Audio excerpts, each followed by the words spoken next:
in July, halfway mark of the year already, so here are my top 10 films of the year so far. At number 10, I have to have, surprisingly, the Minecraft movie. This film went viral all over Twitter, all over online. This caused the audience in theaters to go crazy with that chicken jockey term. The cast did amazing, even though they all seem random as hell. I love the music, set design, everything. This film really impressed me, and that's why it's in my top 10. Number 9, I unfortunately have to put Captain America Brave New World. The pros about this movie, seeing Red Hulk played by the great Harrison Ford, seeing Anthony Mackie putting his new Captain America suit in action between his new gadgets, his shield, everything. Daniel Ramirez as a new Falcon.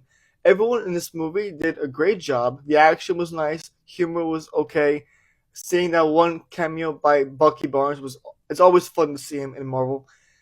The movie is just too political for me, and when it comes to politics in Marvel, that's when it slowly drains my interest. That's why it's number 9. Number 8, a film that also impressed me a lot is called Companion, starring Sophie Thatcher, who plays Iris, and Jack Quaid, who plays Josh. This was meant for a Valentine's Day kind of movie because the release does say January 31st, but the whole overall story was definitely meant for a Valentine's Day kind of movie night, and this is everything you want in that kind of movie: action, suspense, romance, drama, rush of adrenaline from start to end. This was surprisingly great, and the chemistry really impressed me the most. Number 7, I'm putting The Accountant 2, starring Ben Affleck and John Bernthal.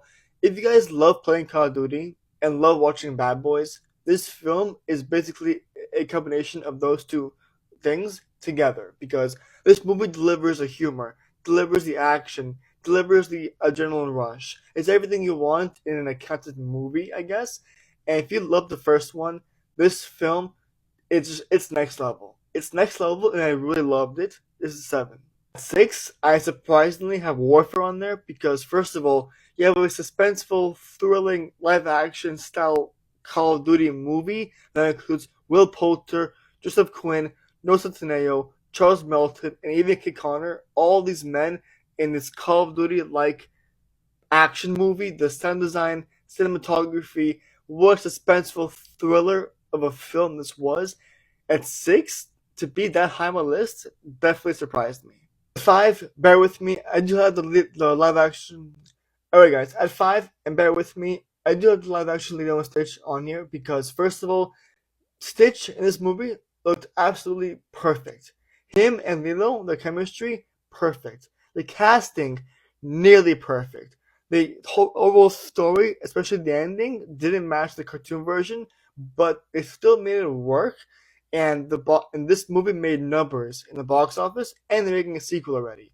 So this movie definitely my surprise film of the year, and I cannot wait to see a sequel that comes out in 2 years from now. 4, I do have the Mission Impossible: The Final Reckoning, starring the man, the myth, the legend, Tom Cruise himself, the man who does his own stunts for our pure entertainment.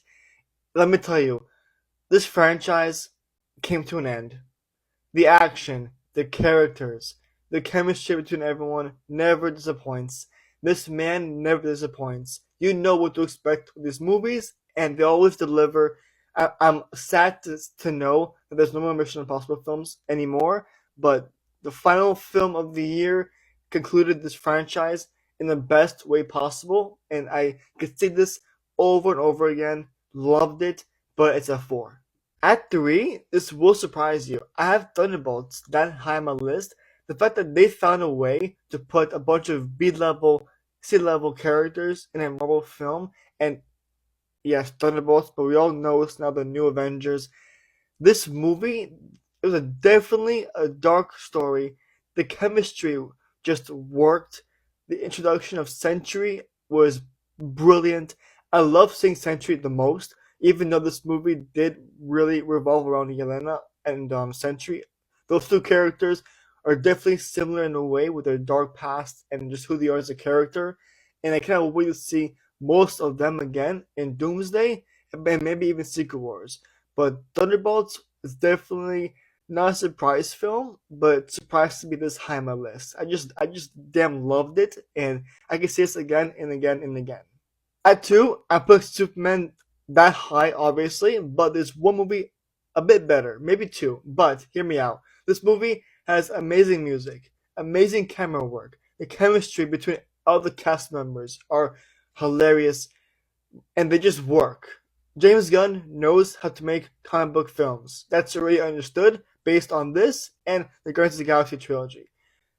Some of the camera work, some of the camera shots while he's flying is questionable, but the overall story does go by a little bit quick in the beginning, but the overall movie itself is still going to be a huge blockbuster film. Also, yes, because the name of the movie being Superman, but David Corenswet is Superman. He's definitely next man up. And this film has everything you want in a movie between suspense, thrilling, action, humor. This is definitely the opposite of the DCEU, but the DCU looks like to be off to a fantastic start.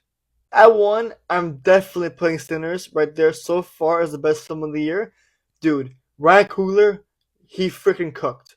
Michael B. Jordan played twins in this movie. That's two roles in one.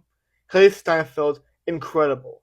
This movie delivers everything you want in a Ryan Coogler film, I guess, between lots of action, vampires, horror elements, the overall cinematography. This movie is basically watching. If you guys watch Supernatural on the CW, this movie is literally one long episode from that show, but better, much better. The goriness, the suspense, the thrilling movie that this is, the overall color grading. This is everything you want in a, I guess, Sinners movie, if that makes sense. There is some humor, but very slight humor that doesn't really seem too forced at all. But Ryan Coogler definitely cooked, and it seems like whenever he's working with Michael B. Jordan, they're always a great match because they've done 5 films together and none of them sucked. But this movie so far is probably the best film of the year so far, but it could be of the year as a whole. We'll find out, but that's number one so far. One film that I actually have to mention without it being in my list, but one honorable mention is definitely F1, starring Brad Pitt, Damson Idris, and Javier Bardem. This movie delivers everything you want in a racing movie. Like Gran Turismo, like Rush, this movie, directed by Top Gun Mavericks director and Joseph Kosinski, he puts the camera in every angle imaginable on a race car to give you the feeling like you're actually driving the car. All the angles during the racing scenes, the cinematography, the music, the camera shots. This is meant for IMAX, and this is a next level from Gran Turismo. This was one of the greatest movies of the summer, definitely top three. And I'm really upset that this can't be in my top five because it couldn't fit. But I had to mention F1 because one of the movies of the summer is definitely this. This, if you love Top Gun Maverick, you'll love F1. I don't watch F1 in real life. I don't. But the cast definitely helps. The director definitely helps. And they did not disappoint at all.